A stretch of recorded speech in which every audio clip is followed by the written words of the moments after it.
Hello সবাইকে, ভিডিওটি ছিল পৌষ মাস যাওয়ার আগের দিন, মানে হচ্ছে মঙ্গলবারের দিন গেছিলাম 7 ভাই কালীতলায় পুজো দিতে। বর আর আমি দেখো গাছের কিছু ফুলও নিয়ে নিয়েছি মায়ের জন্য, আর আলতাটা পরতেই না ভুলে গেছিলাম, তারপরে সেটাও পরে নিলাম।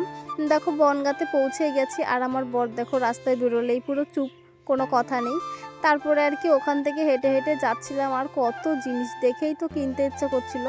আর ওই দিনকে না লাস্ট মঙ্গলবার ছিল, আর প্রচুর ভিড় হয়েছিল। তো আমরা তো টিকিট কেটে ঢুকেছিলাম, সেই জন্য আর কি তাড়াতাড়ি হয়ে গেছিলো। তারপরে এইখান থেকে একটা ডালাও নিয়ে নিয়েছি, বর আর আমি পুজো দেবো আর কি, সেই জন্য।